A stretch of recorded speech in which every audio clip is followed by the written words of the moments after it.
hablado de células blancas la anterior vez. Ahora vamos a hablar de los eritrocitos. Y el día viernes vamos a hablar de lo que son ya las coagulaciones, que son las plaquetas. ¿Está bien?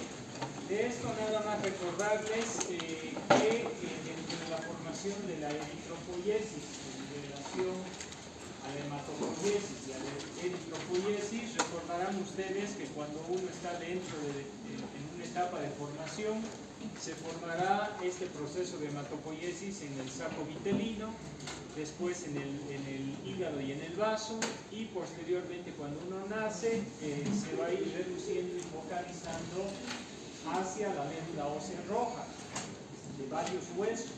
Sin embargo, a la edad de los 18 años a 21 años ya se va a focalizar solamente algunos huesos, como por ejemplo columna vertebral, esternón, costillas, huesos planos, largos, y después durará ese proceso durante toda la vida.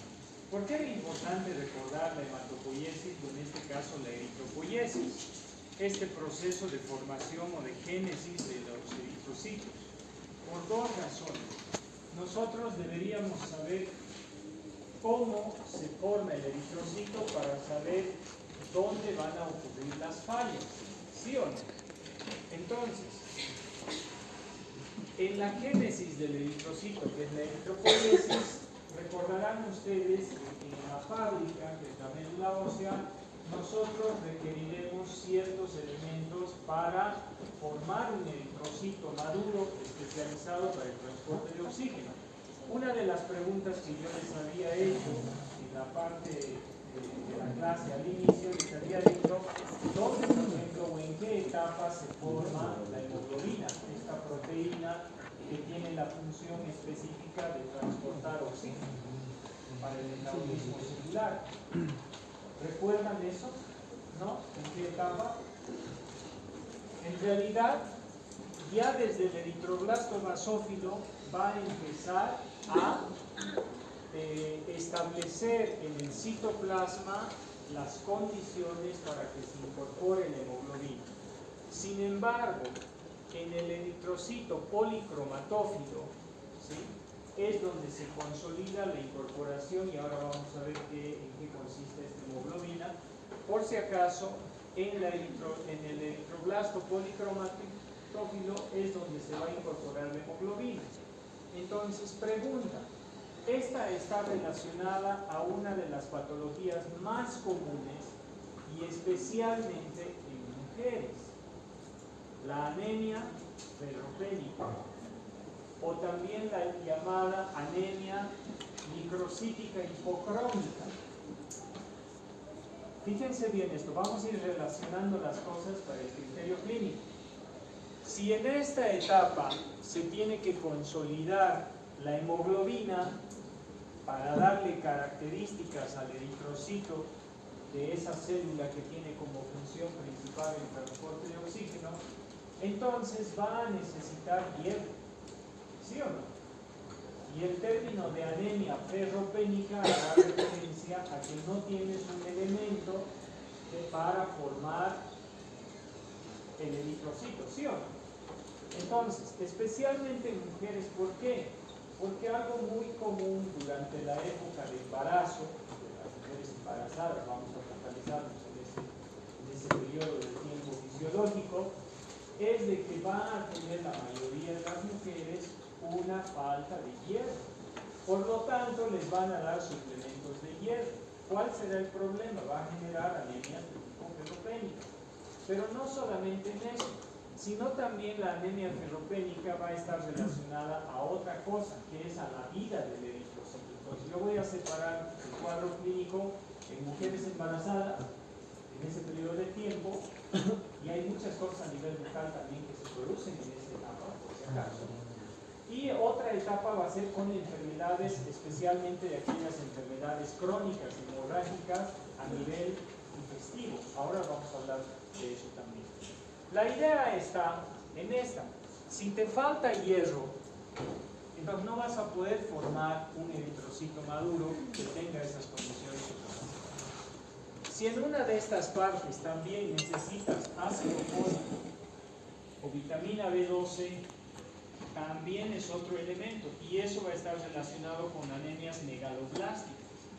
Entonces, la importancia de recordar lo que ustedes han aprendido y retrotraernos a primer año en histología, este cuadro entonces te ayuda a identificar un poco qué es lo que podría ocurrir en esas etapas. Debo recordarlo para saber que si yo tengo alguna deficiencia de algún material para la construcción de un eritrocito, entonces va a haber patología, ¿sí? Entonces tú haces histología, embriología en algún caso, vemos fisiología, viendo ya la futura función del eritrocito y dónde ocurrió la falla. Y si esa falla va a repercutir en algo que yo voy a hacer, de pronto una extracción dental, ¿sí o no?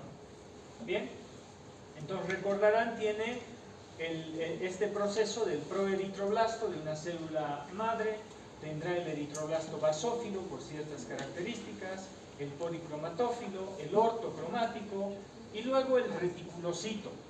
Y después del reticulocito pasará al torrente sanguíneo como reticulocito, y ahí se va a saturar todavía más de esta proteína que es la hemoglobina, se terminará de expulsar al núcleo y el eritrocito ya está listo para transportar oxígeno. ¿Sí? Está listo. Muy bien. Entonces, una de las patologías, viendo lo que es fisiología y fisiopatología, uno de los problemas vamos a tener relacionados a personas que viven en grandes alturas. Vamos a analizar qué es lo que nos pasa a nosotros. Ustedes saben que la cantidad de glóbulos rojos en la altura no es la misma que aquellas personas que viven en la costa, ¿cierto o no cierto? Muy bien. ¿A eso a qué se debe?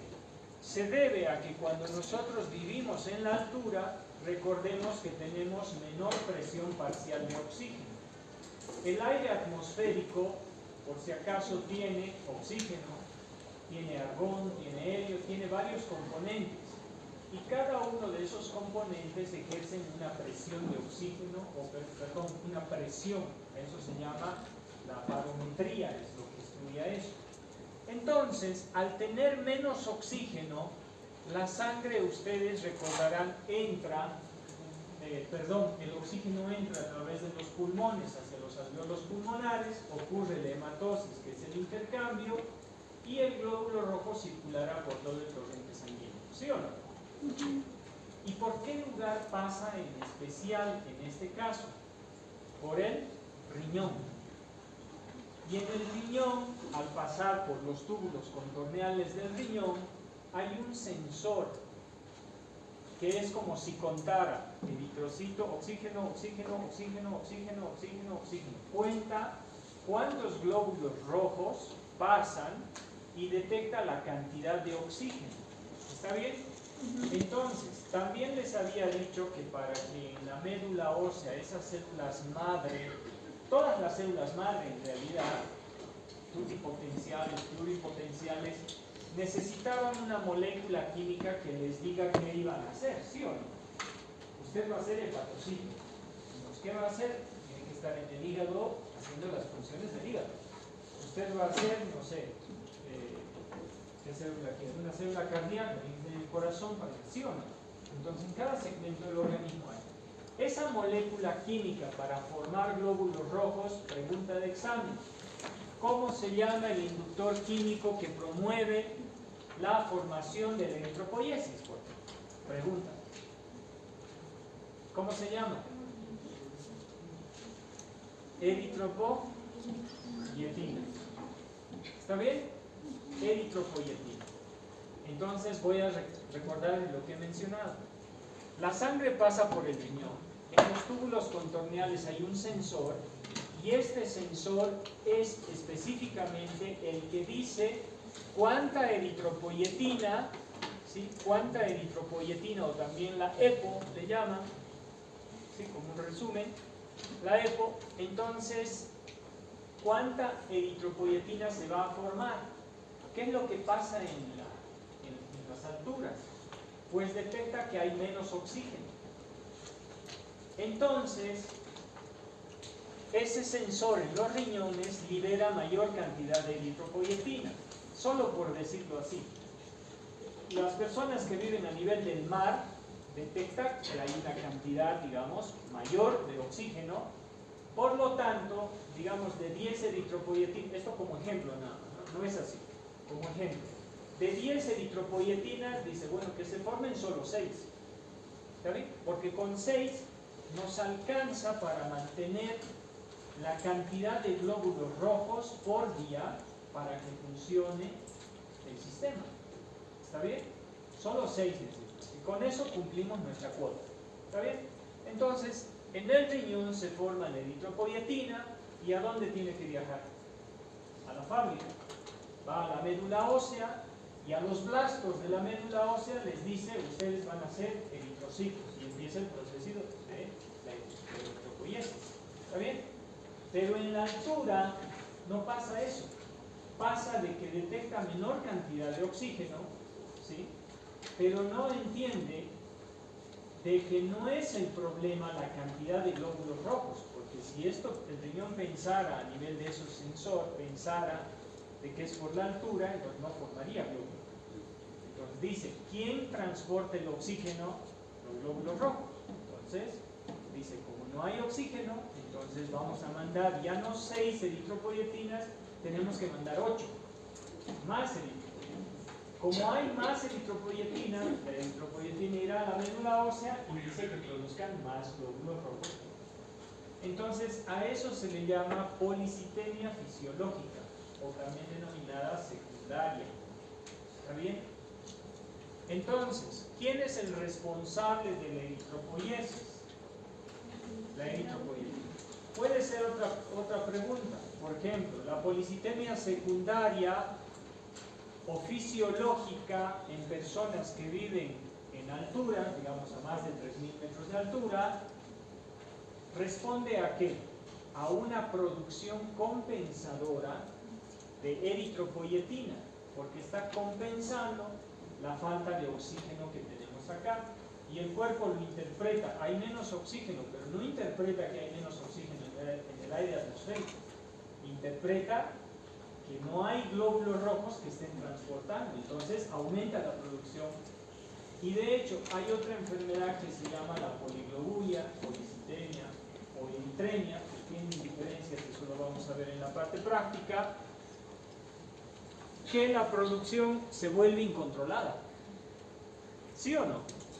¿Y qué les recomienda? A un principio les decía que el paciente se vaya a vivir a la costa, o que constantemente a partir de cierta edad, especialmente de los 45 años para arriba, 50 más todavía, comiencen a hacerse sangrías, ¿sí o no?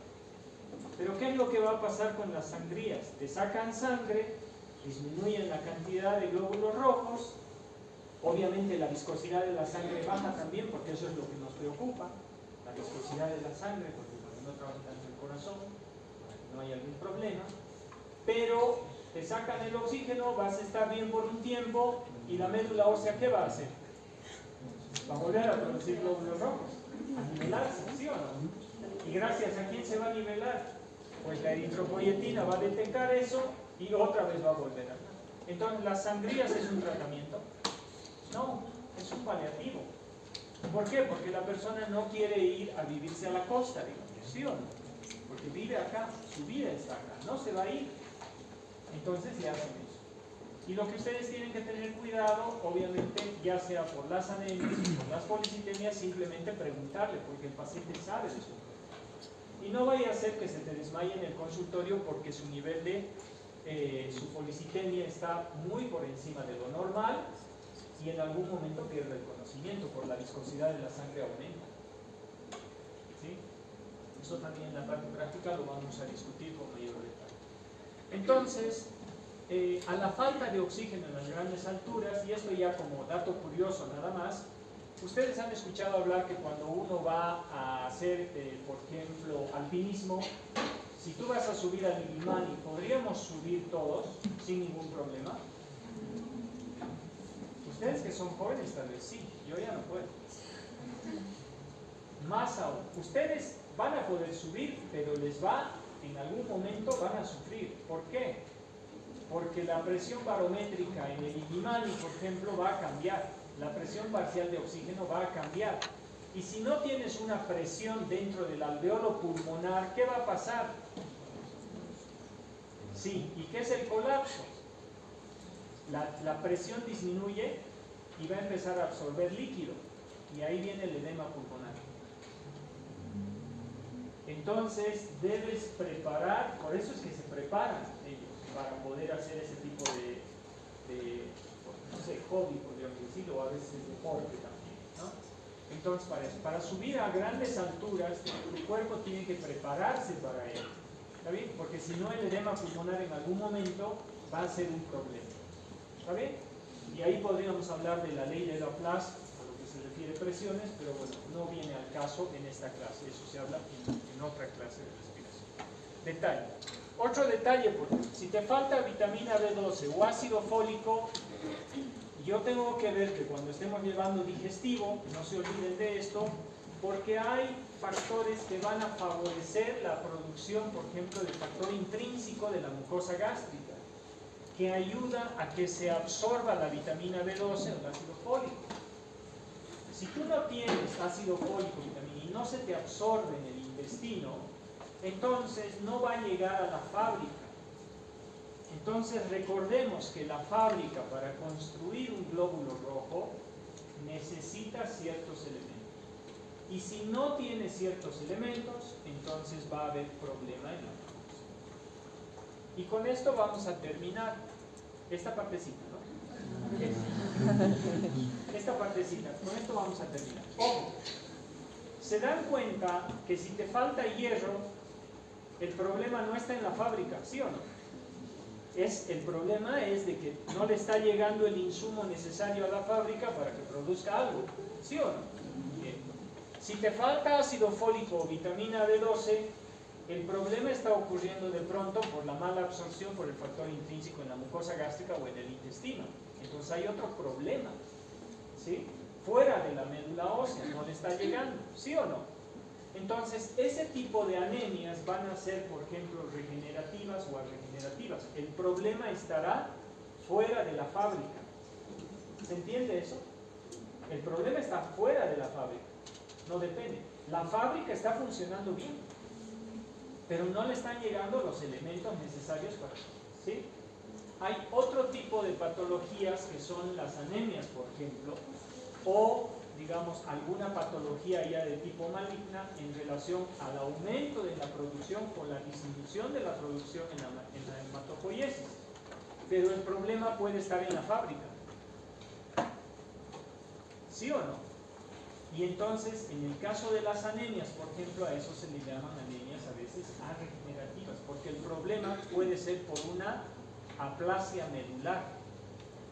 ¿Se dan cuenta? Entonces, el problema de la aplasia medular, ¿qué significa A? Sí. ¿No? Entonces, cuando decimos sin formación de hematopoiesis por alguna, o eritropoiesis por algún caso, es de que puede ser que haya metaplasia en las células, que las células madre en la médula ósea, la fábrica esté mal. Entonces, ese ya es otro tipo de problema. Entonces, yo les dejo con eso en esta parte. Ustedes, cuando hablemos en la parte práctica, por ejemplo, vamos a reconocer las cosas que están fuera de la fábrica, nos van a dar anemias o policitemias, pero de distinto tipo. ¿Está bien? Y cuando las anemias o las policitemias o algo que esté pasando, el problema esté en la fábrica, entonces ahí es un problema mucho más grave, porque la fábrica está fallando. Tú le puedes dar ácido fólico, le puedes dar hierro, le puedes dar toda la fábrica, pero si la fábrica está mal, no va a producir. ¿Sí? Entonces ahí pensamos. En ambos casos, lo único que ustedes tienen que hacer es preguntar si el paciente tiene algún problema. ¿Está bien? ¿A través de qué? De la historia clínica. El ciclo vital del eritrocito, una de las partes más importantes que yo voy a hacer hincapié en esto, revísenlo, es lo siguiente. Para determinar, por ejemplo, vamos a hablar de una de las anemias que es imposible que no la vean. ¿Está bien? Todos ustedes, cuando ya estén atendiendo pacientes en sus consultorios, ya sean profesionales, odontólogos, generales, generales de momento, ahí siempre les va a llevar un hipertenso, un diabético, alguien que tiene anemia, son las más comunes. Hay otras enfermedades, por ejemplo, la enfermedad de Glasman, poco te va a llegar. O el síndrome de Sjögren, yo he visto 2 pacientes con síndrome de Sjögren. Otros colegas no han visto ninguna. No sé si porque no han preguntado. Entonces, ¿por qué voy a hacer referencia a una enfermedad que digamos en especial? Es porque la van a ver. Sí o sí, es imposible que no, en algún momento no les llegue ese paciente. Entonces, yo quiero hacer hincapié en esto. El eritrocito tiene un tiempo de vida, ¿sí o no?, de 120 días. ¿Sí? ¿Verdad? Eso sí vive una vida feliz. Porque pueden morir en cualquier momento. En eso también estamos de acuerdo. ¿Está bien? Pregunta, ¿dónde muere? En el vaso, muy bien, en el vaso. ¿Quién lo destruye cuando muere? Un macrófago, muy bien. ¿Qué pasa con los componentes del eritrocito? Ojo con esto. Específicamente usted, ¿cuántos eritrocitos tenemos? Un número al azar, no específico. ¿Cuántos tenemos? 4. Ya, 4.500.000 en el caso de las damas. De los varones, 5 millones, 6 millones. Ubicamos millones, ¿no? Ahora piensen en esto. Solamente vive 120 días. Si es que termina su ciclo vital. Bien. ¿Sí o no? Eso te quiere decir que cada 120 días, por ejemplo, o cada día, en realidad, tiene que mantener tu médula ósea roja 5 millones de eritrocitos. ¿Sí o no? Entonces, mi pregunta va a ser la siguiente. ¿Tú consumes hierro para mantener la producción de eritropoiesis, de mantener los 5 millones? ¿Consume hierro la cantidad necesaria? Nadie consume eso, ¿sí o no? Y el cuerpo lo sabe. ¿Verdad? Porque el cuerpo dice, ¿qué vas a comer? ¿Qué es lo que les encanta? A mí también, seamos honestos. ¿Qué te encanta? La papa frita. ¿Cuánto hierro tiene la papa frita? ¿Cuánto hierro tiene el pollo Copacabana con la... Solo es proteína y carbohidratos, por favor. Y eso nos encanta. Entonces, mi pregunta es la siguiente. Si tú necesitas una cantidad de hierro para formar un eritrocito y formar la hemoglobina en ese periodo de tiempo y mantener 5 millones de glóbulos rojos, ¿de dónde sale todo eso? Cuando muere el eritrocito, entonces, ¿qué pasa con el hierro? Se vuelve industrial. Hay 2 proteínas que se encargan y están pendientes que en la sangre, son proteínas de la sangre, que cada vez que muere un eritrocito están esperando ahí al hierro. ¿Cuáles son esas 2 proteínas? La transferrina y la ferritina. ¿Qué función tiene la transferrina y la ferritina? Una de esas proteínas se acopla al hierro y la va a llevar donde la necesitas. A la fábrica, a la médula ósea roja. Y la otra la va a llevar a un lugar de almacenaje, porque sabe que no consumes la cantidad de hierro necesaria. ¿Sí o no? ¿Verdad? Entonces, fíjense que ahí ya estamos detectando otro problema. ¿Qué pasa si no tienes ferritina y transferina? ¿Quién va a agarrar el hierro para llevarlo a forma? ¿Sí o no? Entonces ahí tienes que incluir, por eso digamos deberíamos conocer estos procesos, porque tú dices, oye, esta es una anemia ferropénica, pero ahora, ¿dónde está el problema de la anemia ferropénica? ¿Sí? No hay hierro. El problema estará, haces el hemograma o haces un estudio y dices cantidades de ferritina y transferrina, normal. Entonces ese no es el ¿Sí o no? Puede haber otro problema. ¿Qué pasa si una persona tiene una úlcera gástrica? ¿Qué pasa si tiene una hemorragia digestiva pero es muy leve por una úlcera gástrica? Todos tenemos la micción y las deposiciones. En el tracto gastrointestinal va a haber glóbulos rojos que se van a ir viendo en las deposiciones del paciente. Y eso se llama melenas. Por eso yo me saco el sombrero por las enfermeras, porque cuando están hospitalizados los pacientes a veces tienen que hacer ese tipo de registros. Tienen que observar las deposiciones para ver si hay melenas. Quiere decir, esas pequeñas líneas rojizas que está haciendo de que exista una pérdida de sangre de forma crónica. ¿Sí? Entonces nos vamos al otro lado. ¿Qué pasa cuando no hay hierro? Va a haber una anemia ferropénica, el paciente se siente, esto es especialmente en pacientes adultos, donde el paciente se va a sentir cansado, fatigado y de pronto asténico, adinámico, ¿no? Entonces el paciente se siente así, débil, y dice, no entiendo por qué, porque él no se da cuenta que en las deposiciones los glóbulos rojos se están yendo enteros. Entonces el hierro no se está recaptando, porque no están muriendo donde deberían morir y no le están dando la oportunidad a la ferritina y transferina de captar ese hierro. Entonces esa causa puede deberse a hemorragias crónicas, ¿sí? De larga data, puede ser por hemorroides, puede ser por una enfermedad gástrica, algo en el tracto intestinal, donde el glóbulo rojo se está yendo enterito en las deposiciones, por lo tanto no hay. Entonces lo que tienes que detectar es que algo está fallando. Todo eso está fuera de la fábrica, ¿sí o no? ¿Está bien?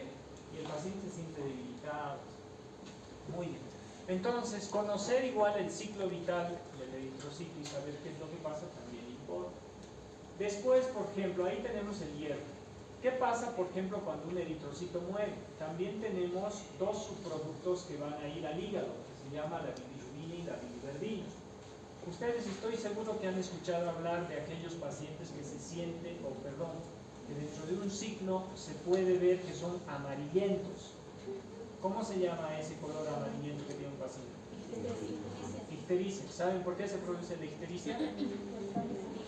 ¿Perdón? Por hígado graso, ¿ya? ¿Está bien? ¿Por qué más? No.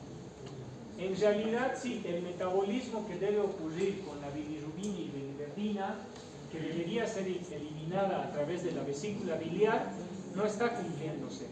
Se está acumulando y eso se llama la ictericia, la acumulación de bilirrubina y biliverdina. ¿Y de dónde sale la bilirrubina y biliverdina? De la muerte del eritrocito. ¿Y cada cuánto hay eso? Cada 120 días mueren eritrocitos. Todos los días están muriendo. ¿Sí o no? Entonces eso tiene que estar funcionando bien, el hígado tiene que estar funcionando bien, ¿verdad? Ahora la pregunta del razonamiento, en ese caso, ya nada que ver con este otro. Si está fallando el hígado, pues tengo que cuidarlo y no darle paracetamol, que es el hepatotóxico, ¿no? Viene el paciente ictérico, medio amarillento, y tú le recetas paracetamol. Lo vas a fulminar, ¿verdad? Entonces por eso se relaciona también con farmacología. Bueno, nos salimos. Entonces deberíamos detectar ciertos detalles para poder reconocer dónde están ocurriendo las fallas. ¿Está bien? Muy bien. Entonces todos tenemos el conocimiento de que el eritrocito transporta el oxígeno. Y ahora vamos a ir a hablar un poco de eso. Cada vez que nosotros inspiramos y expiramos, introducimos aproximadamente 500 ml de aire atmosférico. De los 500 ml, solo 350 ocurre la hematosis. ¿Está bien? Y eso va a ser transportado por el torrente sanguíneo. Para que ocurra eso, ¿sí? Nosotros, y para que ocurra esto, la distribución en los capilares para el metabolismo celular, eso es lo que aportamos para que ocurra el metabolismo celular, entonces lo que vamos a necesitar es que haya una saturación iónica. ¿Está bien? Entonces, ¿cómo se forma o qué características tendrá el glóbulo rojo para transportar oxígeno. No tiene núcleo, no tiene mitocondrias, fíjense, no tiene la capacidad para formar ATP, son las más numerosas de la sangre, eso ya lo sabemos. En mujeres los valores oscilarán entre los 4.500.000 a 5.400.000, en los varones de 5.200.000 a 6.100.000. Les he pasado el dato, lo tienen en el WhatsApp con ese cuadrito, ¿no? La forma del tamaño, esto ya lo conocen ustedes, lo voy a ir pasando un poco más rápido. Ustedes saben que tiene un espesor aproximado de 2.5, 7.8 micrómetros de diámetro. Tiene esa forma debido a la hemoglobina, especialmente ya que pierde el núcleo, ¿sí? En el centro mide 1 micra aproximadamente, y aquí esta depresión que tiene aquí es porque le ayuda así a tener la reacción con el oxígeno para que pueda transportarse, ¿no? Tiene flexibilidad y todo eso. Muy bien, veamos. La hemoglobina. La hemoglobina tiene dos porciones, por eso está separada. La porción hemo y la porción globina. Esta porción hemo se forma gracias a moléculas denominadas, por ejemplo, o dos moléculas, es como los ingredientes para construir algo, ¿no? Pues necesitarás dos moléculas de succinilcolina, dos de glicina, y lo que vas a formar es algo que se llama el pirrol. Este pirrol lo vamos a dibujar en este caso para que sea un poco entendible. Este triángulo es el pirrol y yo voy a necesitar 4 de estos. ¿Está bien? 4 de estos. ¿Qué me falta a esto? Incorporarle el hierro. Entonces yo tengo 2 moléculas de succinilcolina más 2 de glicina, ya tengo el pirrol, que tienen que ser 4, y le voy a incorporar el hierro. ¿En qué etapa? En la etapa del reticulocito policromatófilo, especialmente. Bien, ya está. Ahora ya está la porción solo la hemo. Ahora falta la porción globina, que es la porción proteica. ¿Está bien? Muy bien. Entonces le vamos a incorporar ahí, ¿lo ven? La porción globina. Y con esta incorporación de acá ya estará la hemoglobina. ¿Sí? ¿Está bien? No. Porque la hemoglobina, ojo con esto igual, no es un monómero, es un tetrámero. Y un tetrámero tiene 4. Entonces yo debería tener 4 de estos para formar la hemoglobina. ¿Está bien? Entonces vamos a poner 4. Ahora sí ya está completa la hemoglobina. ¿Sí o no? Tengo mis moléculas de 2 succinilcolina, 2 glicinas, 2 pirroles. Ya tengo el hierro incorporado y tengo la porción globina, que es la porción proteica. 4 de estos entonces hacen a la hemoglobina. Pero acá también viene una pequeña diferencia que a nosotros tanto en odontología no nos va a interesar. Esto es solo de conocimiento. ¿Está bien? Pero sepan que así es. Esta porción proteica tiene que ser de estas 4 combinaciones posibles. Quiere decir que una porción, o mejor dicho, la hemoglobina, que es un tetrámero porque tiene 4 de estos, ¿sí?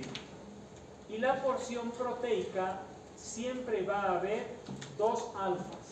En todas las hemoglobinas siempre va a haber 2 alfas. Entonces le vamos a poner acá. ¿Está bien? Perdón. Alfa, beta, gamma y delta, antes de que se una. ¿Está bien? Ya. Entonces, nosotros tenemos la hemoglobina del adulto, la hemoglobina A2, que también es un tipo especial de hemoglobina, y tenemos la hemoglobina fetal. ¿Por qué hay la diferencia en estas hemoglobinas? Es porque la porción proteica, les decía, cambia. Por ejemplo, siempre voy a tener, fíjense esto, 2 alfas. La hemoglobina siempre va a tener 2 alfas. Eso es lo que no cambia. Pero las otras 2 de acá sí cambian. Por ejemplo, Si van a ser betas, cuando la hemoglobina tiene dos proteínas, dos porciones de globina que sean del tipo alfa y dos que sean del tipo beta, a esa se la ha denominado hemoglobina del adulto, que esa es la hemoglobina que todos nosotros tenemos en su mayor parte. Hay un tipo especial de hemoglobina que es la A2. ¿Qué es lo que cambia? Siempre tenemos las alfas. Entonces voy a quitar las beta y voy a poner otro tipo de proteína. Por ejemplo, ¿qué es eso? ¿Gamma o delta? Delta. Entonces, si yo tengo dos porciones alfa y dos delta, esa va a ser la hemoglobina del tipo A2. Y en algunos casos, para el término de medicina y hematología, es muy importante. Para nosotros, ¿será importante? No. Solo sepan que así está formada la hemoglobina. ¿Está bien? Ahora, ¿qué pasa si yo esto cambio y en vez de delta van a ser gamas? Esto les interesará a los pediatras, porque esa es la hemoglobina fetal. O sea, para valorar si se está formando. ¿Está bien? Entonces, esto obviamente no les voy a preguntar, más les puedo preguntar cómo está conformada la hemoglobina o si es un tetrámero o un monómero, ¿no?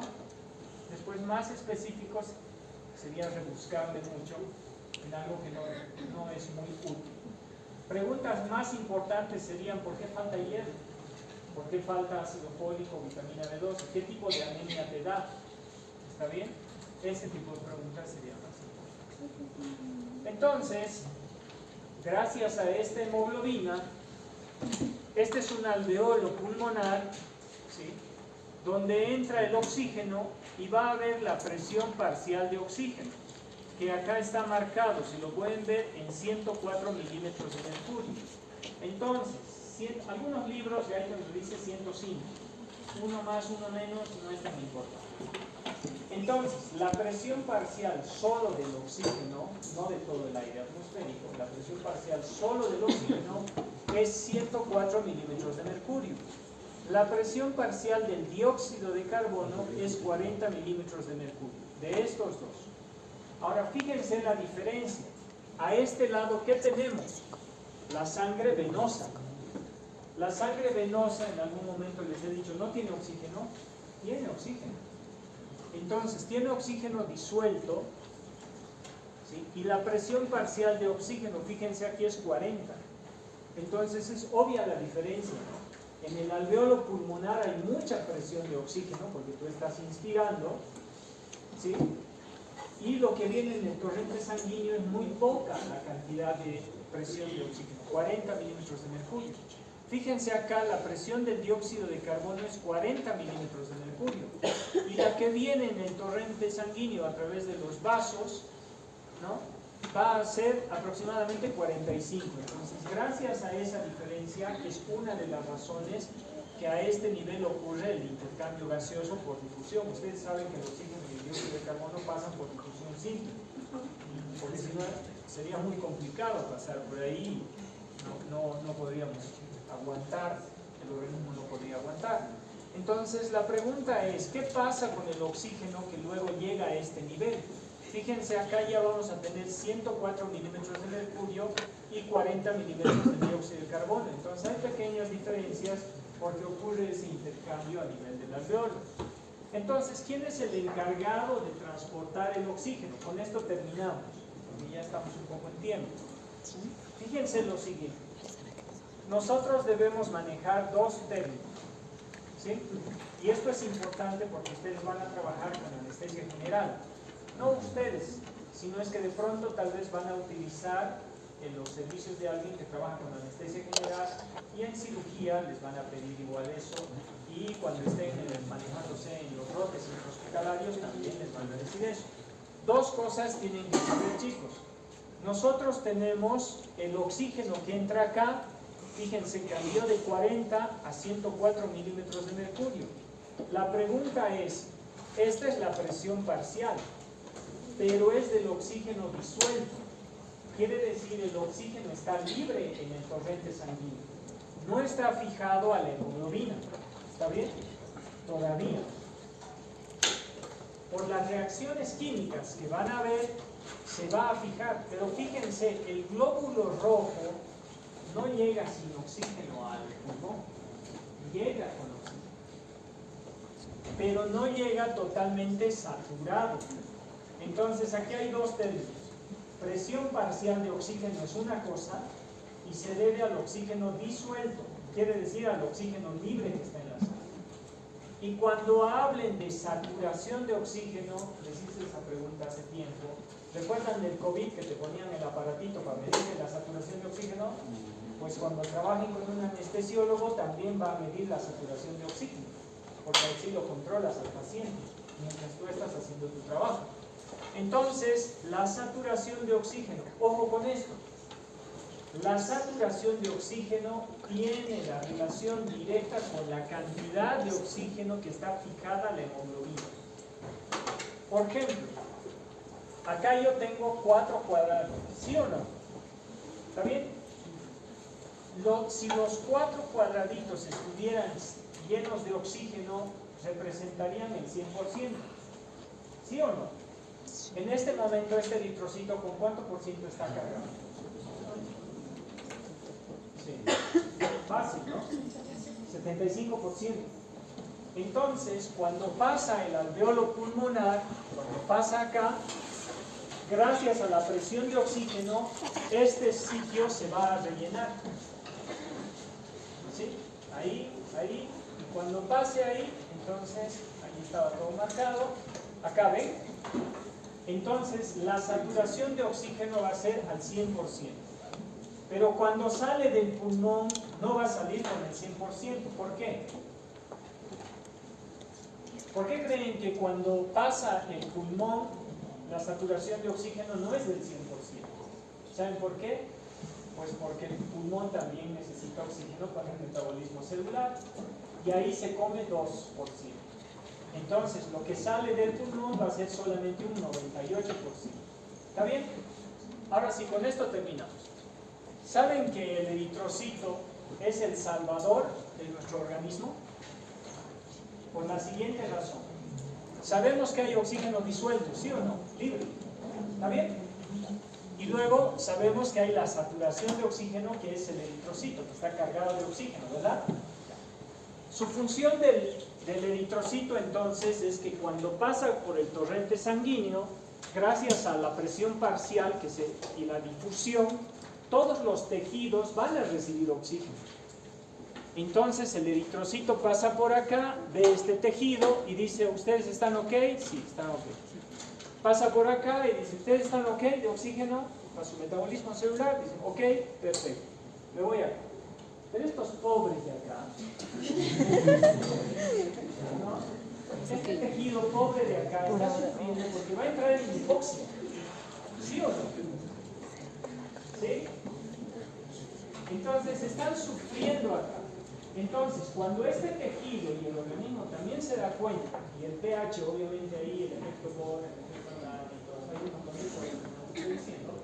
Sin embargo, el eritrocito que estaba cargado del oxígeno al 100%, pasa por aquí, todo está ok, y ellos dicen, no, vamos a entrar en un estado de hipoxia. Entonces, ¿qué hace? Él es el salvador. Empieza a proporcionar oxígeno a los tejidos que necesitan. Por eso es importante la saturación de oxígeno más que el oxígeno disuelto. Porque mientras tú tengas eritrocitos cargados, el eritrocito va a ser muy noble y para que no entren en un estado de hipoxia algunos tejidos que necesitan, imagínense el cerebro, cuando está muy hipóxico, entonces él es el que les va a dar. ¿Qué pasaría si el eritrocito no tiene cargado su saturación de oxígeno, no está óptimo fisiológicamente? Va a llegar donde el tejido que está sufriendo está hipóxico y no va a tener que darle. ¿Sí o no? Por eso el eritrocito es el salvador de los tejidos que entran en hipoxia. ¿Se dan cuenta? Por esa razón es que es importante medir la saturación de oxígeno y no tanto así la presión parcial de oxígeno. ¿Está bien? ¿Se entendió eso? Muy bien. El día viernes vamos a hablar de hemostasia y coagulación y sábado.